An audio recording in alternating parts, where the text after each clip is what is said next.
BJP. Palakkad east ജില്ലാ കമ്മിറ്റിയുടെ നേതൃത്വത്തിൽ പാലക്കാട് ജില്ലാ പോലീസ് ഓഫീസിലേക്ക് മാർച്ച് നടത്തി. മാർക്സിസ്റ്റ് പാർട്ടിയിലെ ക്രിമിനലുകളായിരുന്ന പോലീസ് അസോസിയേഷനിലെ ചിലരാണ് ആഭ്യന്തര വകുപ്പ് കൈകാര്യം ചെയ്യുന്നതെന്ന് മാർച്ച് ഉദ്ഘാടനം ചെയ്ത ബി.ജെ.പി. പാലക്കാട് മേഖലാ പ്രസിഡന്റ് കെ നാരായണൻ പറഞ്ഞു.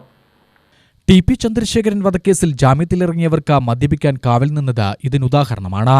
മനുഷ്യന്റെ ജീവനും സ്വത്തിനും സംരക്ഷണം നൽകേണ്ട പോലീസ് തന്നെയാണ് ക്രിമിനൽ കുറ്റകൃത്യങ്ങളിൽ ഏർപ്പെടുകയും ചെയ്യുന്നത്.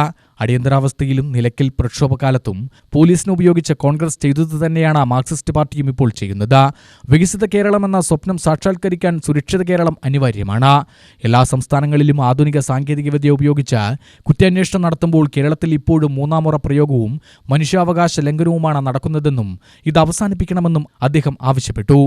മുഖ്യമന്ത്രിയും ആഭ്യന്തരമന്ത്രിയും നിയമമന്ത്രിയും പ്രതിപക്ഷ നേതാവും റിട്ടയർഡായ ഹൈക്കോടതി ജഡ്ജിയും 3 അംഗ നിയമപരിജ്ഞരുമായി ചേർന്നിട്ടുള്ള ഒരു സംസ്ഥാന സമിതി പോലീസ് സ്റ്റേഷനുകളുടെ അതിക്രമങ്ങൾ CCTV വെച്ചതിനു ശേഷവും ഉള്ള അതിക്രമങ്ങൾ പരിശോധിക്കാനും നടപടി സ്വീകരിക്കാനും സുപ്രീം കോടതി നിർദ്ദേശമുണ്ടായിട്ടും നടപ്പാക്കാത്ത സംസ്ഥാനമാണ് കേരള സംസ്ഥാനം.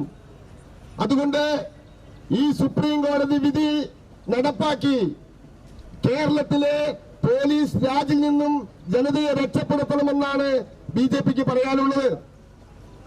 ഈ അതിക്രമങ്ങൾ ഇങ്ങനെയൊന്നും മാത്രമല്ല, അത്തം നാളിൽ പൂക്കളം വിരിച്ചപ്പോൾ ശാസ്താംകോട്ട ക്ഷേത്രത്തിന് മുമ്പിൽ ഒരു എക്സ് സർവീസ്മാൻ അടക്കമുള്ള 25 പേരിൽ കലാപത്തിന് ആഹ്വാനം ചെയ്തു എന്ന് പറഞ്ഞുകൊണ്ട് കേസെടുത്ത പോലീസാണ് ശാസ്താംകോട്ടയിലുള്ളത്.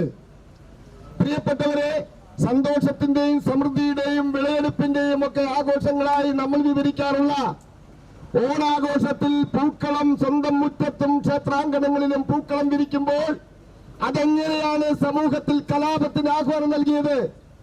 കേരള പോലീസിന്റെ നിർവചനം സാമാന്യ ജനതയ്ക്ക് മനസ്സിലായിട്ടില്ല. പോലീസ് മർദ്ദനത്തിൽ പ്രതിഷേധിച്ച് നടന്ന മാർച്ചിൽ ഈസ്റ്റ് ജില്ലാ പ്രസിഡന്റ് പ്രശാന്ത് ശിവൻ അധ്യക്ഷത വഹിച്ചു.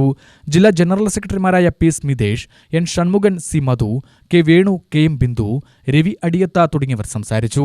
UTV news, Palakkad.